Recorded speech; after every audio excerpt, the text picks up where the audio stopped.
Hai hai, ketemu lagi dengan channel chemistry kita. Kali ini saya akan membahas pembahasan TPS UTBK 2020 untuk kemampuan pemahaman bacaan dan menulis part yang kelima. Tapi seperti biasa, sebelumnya jangan lupa untuk subscribe, like, dan share ke yang lainnya ya. Oke, langsung ke soal yang pertama. Soal berikut digunakan untuk menjawab soal nomor 1 sampai dengan soal nomor 3. Pertanyaan untuk nomor 1, gagasan inti paragraf ketiga adalah yang mana? Oke, paragraf 3 ini 1, 2, dan 3. Oke, kita baca terlebih dahulu. Tidak ada yang instan dalam hidup. Segala sesuatu yang ingin kita dapatkan harus kita perjuangkan terlebih dahulu. Kita tidak akan mendapatkan apapun tanpa disertai perjuangan yang berarti. Ketika kita jatuh, kita harus bangun dan kembali melangkah serta terus melangkah. Oke, nah untuk mengecek gagasan inti, pertama kita cek dulu apakah di akhir paragrafnya itu ada kata dengan demikian, oleh karena itu, jadi, dan sebagainya. Kalau tidak ada, berarti kemungkinan besar gagasan utamanya akan berada di kalimat-kalimat awal dalam suatu paragraf. Nah, tadi di paragraf 3 yang sudah saya baca tidak ada kata dengan demikian, oleh karena itu, dan jadi. Sehingga kita akan cek kalimat awal. Tadi kalimat kelima, tidak ada yang instan dalam hidup. Segala sesuatu yang ingin kita dapatkan harus kita perjuangkan terlebih dahulu. Nah, ini jelas sekali bahwa kalimat keenam ini adalah penjelasan lebih lanjut dari kalimat kelima. Kalimat kelima kan menyatakan tidak ada yang instan dalam hidup. Kenapa tidak ada yang instan dalam hidup? Karena segala sesuatu yang ingin kita dapatkan itu harus kita perjuangkan terlebih dahulu. Kemudian kita coba cek kalimat ketujuh. Kita tidak akan mendapatkan apapun tanpa disertai perjuangan yang berarti. Itu juga menjelaskan atau mempertegas kalimat yang sebelumnya. Dengan kata lain, kalimat ke-6, 7, dan 8 itu adalah kalimat penjelas dari kalimat inti yang kelima. Tidak ada yang instan dalam hidup. Dengan kata lain, soal nomor 1, jawaban yang benar adalah kalimat yang kelima, yaitu pilihan yang A. Tidak ada yang instan dalam hidup. Lanjut ke soal nomor 2, kalimat yang efektif adalah kalimat yang keberapa? Oke, kemarin sudah saya jelaskan, sudah ada video mengenai kupas tuntas mengenai kalimat efektif, bisa dilihat. Kita perlu cek bagaimana dengan tanda bacanya, ejaannya, dia baku atau tidak, kemudian adakah subjek predikatnya, dan sebagainya. Oke, kita akan cek pilihan A kalimat pertama. Dalam situasi tertentu, hidup adalah sebuah fight bagi kita untuk bertarung agar dapat merebut kebahagiaan dalam berbagai wujud. Oke, di sini ada istilah asing, fight. Itu adalah kata dari bahasa Inggris ya. Jika ada kata atau ungkapan dalam bahasa Inggris yang dia masuk ke dalam suatu kalimat berbahasa Indonesia, maka penulisannya harus ditulis dengan huruf miring, sehingga verb di sini harus ditulis miring. Dengan kata lain, nomor 1 itu kalimatnya tidak efektif. Kemudian pilihan B kalimat kedua, ketika kita bisa menjadi pribadi yang tangguh dan tidak mudah menyerah, maka kemenangan itu pasti menjadi milik kita. Oke, ada beberapa konjungsi di sini, ketika dan maka. Dan di sini tidak ada masalah ya, karena di sini dia setara, ada pribadi yang tangguh dan tidak mudah menyerah. Kemudian, yang menjadi masalah di kalimat kedua itu adalah konjungsi ketika dan maka. Kenapa? Karena itu adalah konjungsi korelatif. Konjungsi korelatif itu maka dia akan berpasangan dengan jika. Sedangkan di kalimat kedua itu maka dia berpasangan dengan ketika. Nah, ketikanya di sini yang salah. Kalimat nomor 2 dia juga salah. Nanti untuk konjungsi akan saya bahas di video selanjutnya, ditunggu saja. Kemudian pilihan C kalimat keempat, Hidup sejatinya mengajarkan manusia untuk bisa menjadi pribadi yang tangguh karena ketangguhan yang kita miliki akan membuka kesempatan kita untuk dapat meraih sesuatu yang bernilai. Nah, di sini ada konjungsi karena. Ingat, kalau ada konjungsi karena itu kita tidak perlu membubuhkan tanda koma sebelum kata karena. Berarti kalimat keempat ini juga kalimat yang tidak efektif. Kemudian pilihan D kalimat ke-6, segala sesuatu yang ingin kita dapatkan harus kita perjuangkan terlebih dahulu. Itu sekelas tidak ada masalah. Kita cek nomor 11 dulu. Pilihan E ya, kalimat ke-11, melakukan yang terbaik bukan di luar kapasitas kita, tetapi melakukan yang terbaik sesuai dengan kapasitas kita. Oke, ada konjungsi bukan dan tetapi, itu ada kaitannya dengan konjungsi korelatif seperti kalimat kedua tadi. Jadi kalau ada kata bukan, seharusnya pasangannya adalah melainkan. Kemudian kalau ada tetapi, itu pasangannya adalah tidak hanya. Nah, itu yang membuat nomor 11 kalimatnya tidak efektif. Selain itu, ada kata di luar. Ingat, kata di luar itu penulisannya harus dipisah sehingga menjadi di spasi luar. Dengan kata lain, kalimat ke-11 ini juga kalimat yang tidak efektif, sehingga nomor 2 jawaban yang benar adalah pilihan yang di kalimat ke-6. Lanjut ke soal nomor 3, penggunaan konjungsi yang tidak tepat terdapat pada kalimat keberapa? Pilihan A kalimat pertama. Dalam sisi tertentu, hidup adalah sebuah fight bagi kita untuk bertarung agar dapat merebut kebahagiaan dalam berbagai wujud. Tidak ada masalah ya untuk konjungsinya. Di sini ada konjungsi agar. Oke, peletakannya sudah benar. Karena di situ induk kalimatnya mendahului anak kalimat, dengan kata lain tidak perlu koma di kata sebelum agar di sini. Kemudian B kalimat ke-8. Oke. Ketika kita jatuh, kita harus bangun dan kembali melangkah serta terus melangkah. Oke, nah secara sekilas ketika kita jatuh, itu sudah benar ya. Kita harus bangun dan kembali melangkah serta terus melangkah. Oke, konjungsinya di sini adalah konjungsi dan. Oke, kita harus bangun dan kembali melangkah, itu tidak ada permasalahan. Kemudian di pilihan yang C, kalimat ke-10, namun, habis setelah namun diikuti tanda koma, kita pasti akan mendapatkan yang lebih baik jika kita mau melakukan yang terbaik. Di sini tidak ada masalah juga ya untuk kalimat ke-10. Kemudian kalimat ke-11, melakukan yang terbaik bukan di luar kapasitas kita, tetapi melakukan yang terbaik sesuai dengan kapasitas kita. Nah, ini seperti yang saya jelaskan di soal nomor 2 tadi, ada konjungsi korelatif. Jadi kalau ada kata bukan harusnya berpasangan dengan melainkan. Kalau tetapi itu berpasangan dengan tidak hanya. Kalau mau memberikan kata bukan berarti di sini harus melainkan. Kalau mau tetap tetapi berarti tidak hanya. Sehingga nomor 3 jawabannya adalah pilihan kalimat ke-11, yaitu pilihan yang D. Lanjut, teks berikut digunakan untuk menjawab soal nomor 4 sampai dengan nomor 8.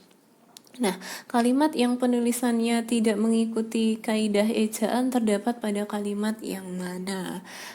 Pilihan A kalimat ke-5. Direktur Jenderal Tanaman Pangan Kementerian Pertanian, Sumarjo Gatot Irianto, mengatakan benih jagung dan padi tersebut telah terbukti mengandung organisme pengganggu tumbuhan karantina OPTK golongan A1. Nah, di sini tidak ada masalah ya untuk ejaannya. Sudah benar semua. Kemudian pilihan B, kalimat keempat. Kepala Badan Karantina Kementerian Pertanian mengatakan, benih padi dari Jepang tersebut selain mengandung organisme perusak juga terbukti tidak memiliki syarat administratif yang lengkap. Nah, di sini aslinya ada kesalahan, tapi kesalahan tanda baca. Setelah kata mengatakan itu ada tanda koma. Seharusnya tanda koma ini ditaruh di sebelum kata mengatakan. Jadi Kepala Badan Karantina Kementerian Pertanian mengatakan benih padi dari Jepang tersebut selain mengandung organisme perusak juga terbukti tidak memiliki syarat administratif yang lengkap. Ini salah, tapi salah di tanda baca. Sedangkan nomor 4 itu yang diminta adalah ejaan ya. Jadi kata yang harus kita cek. Pilihan C, kalimat ketiga. Benih jagung tersebut berasal dari India. Oke, India di sini huruf kapital ya karena dia nama negara dan diimpor oleh PT Metahelix Life Science, sedangkan benih padi dibawa dari Jepang. Oke. Tidak ada masalah dalam hal ini untuk ejaannya. PT Metahelix Life Science ini ditulis dengan huruf biasa, artinya dia tidak perlu dimiringkan karena dia nama lembaga biasa ya. Kemudian pilihan D, kalimat kedua.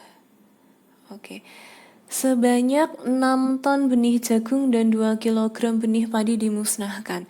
Di sini ada angka 6 dan 2. Oke, saya pernah menjelaskan bahwa suatu angka kalau dia bisa dituliskan dengan 1 atau 2 huruf, itu harus ditulis dengan huruf. Tapi kalau dia berupa perincian, dia harus ditulis dengan angka. Nah, ini berupa perincian. Maksud perincian itu seperti apa? Jadi ini jelas ada 6 ton benih jagung, 2 kg benih padi, misal ada lagi 5 kg benih kedelai dan sebagainya. Nah, itu kan perincian. Jadi angka harus dituliskan dengan angka, bukan huruf.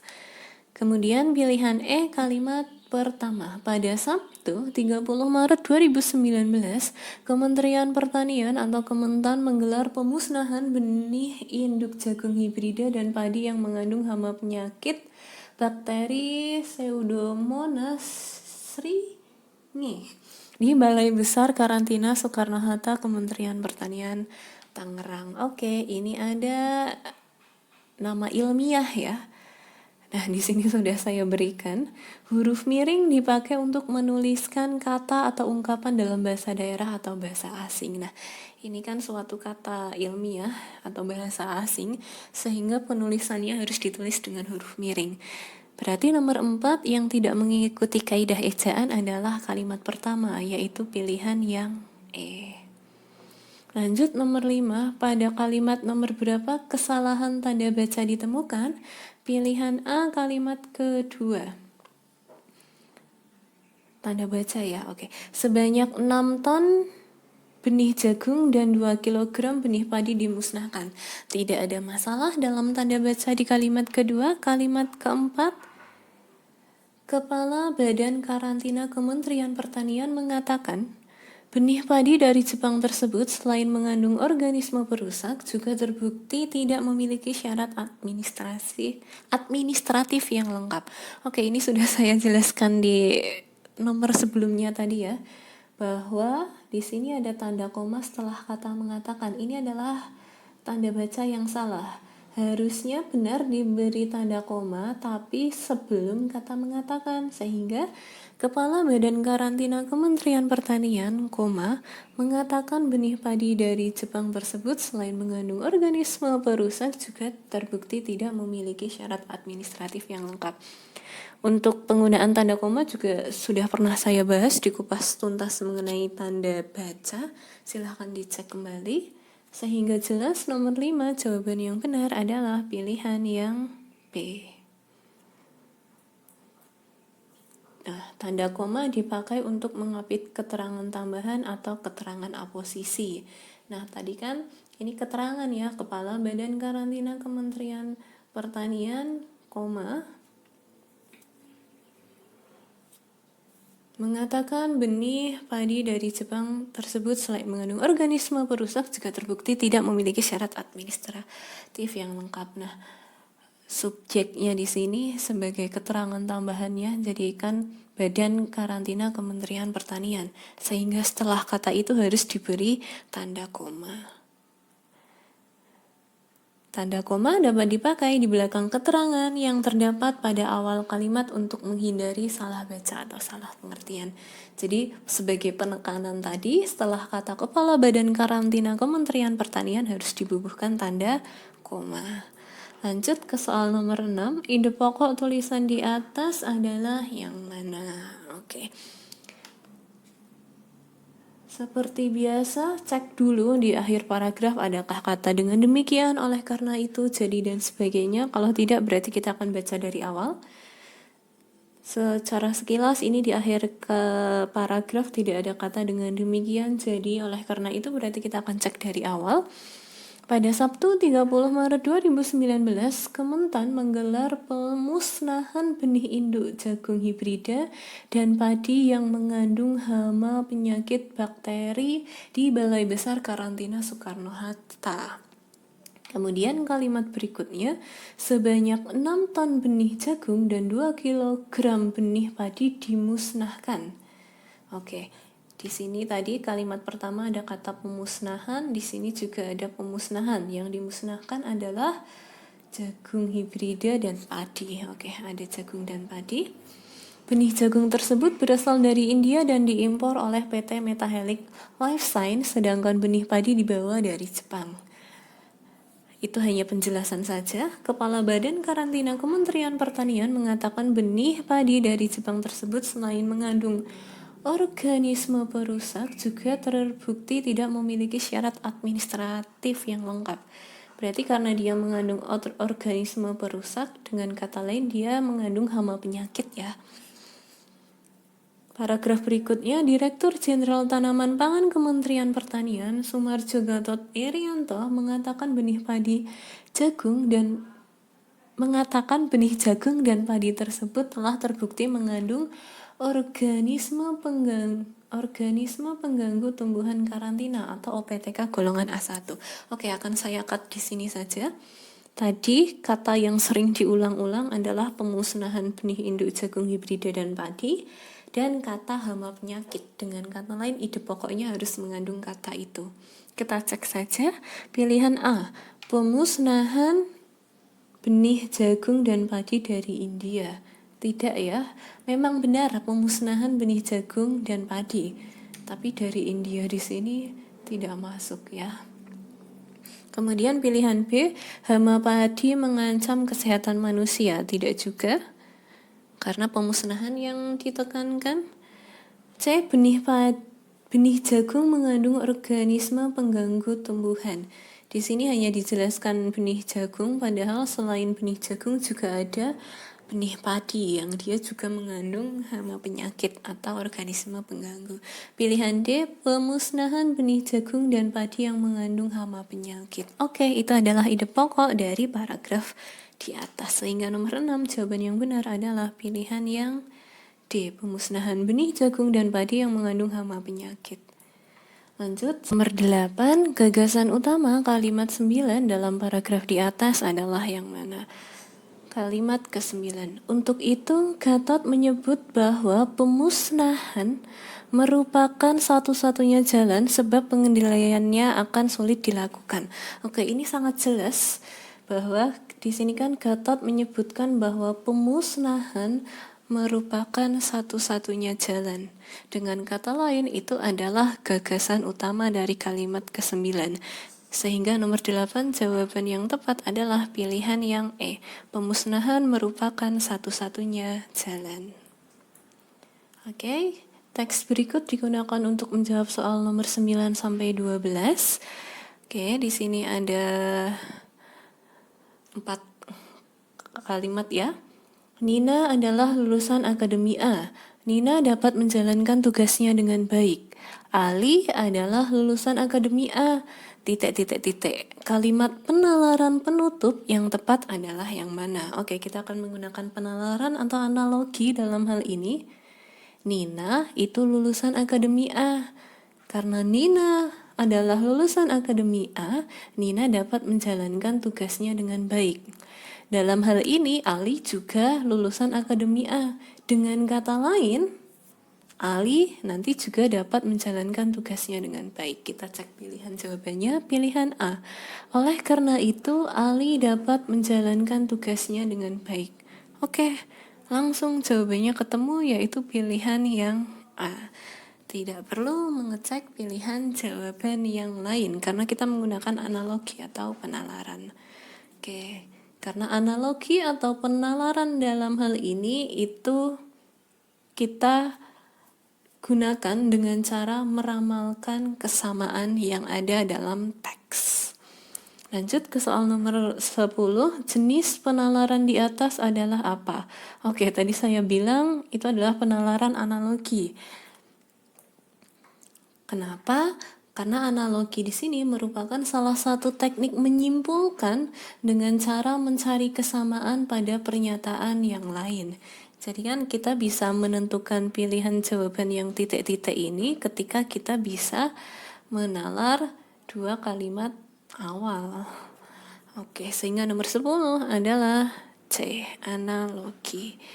Kita ke soal nomor 11, salah satu tujuan penalaran analogi adalah yang mana? Tadi sudah saya jelaskan ya di soal nomor 10 bahwa analogi itu kita gunakan untuk meramalkan kesamaan. Dengan kata lain nomor 11 jawabannya adalah D, untuk meramalkan kesamaan. Nah, ini tadi ya, sama seperti nomor 10 tadi. Kita ke soal yang terakhir. Berikut ini termasuk penalaran induktif kecuali yang mana? Oke, kita harus tahu terlebih dahulu apa itu penalaran induktif. Penalaran induktif itu merupakan suatu prosedur yang berpangkal dari peristiwa khusus sebagai hasil pengamatan empirik dan berakhir pada suatu kesimpulan atau pengetahuan baru yang bersifat umum. Nah, di sini ada pilihan A, akibat sebab, B, sebab akibat, C, akibat-akibat. Itu jelas merupakan suatu penalaran induktif. Generalisasi pun itu merupakan suatu penalaran induktif. Nah, yang bukan merupakan suatu penalaran induktif adalah pilihan E, yaitu silogisme. Karena silogisme di sini merupakan suatu penalaran yang deduktif. Oke, cukup sekian untuk pembahasan dari pemahaman bacaan dan menulis part yang kelima. Jika ada yang mau ditanyakan, silahkan ditanyakan. Cukup sekian, see you.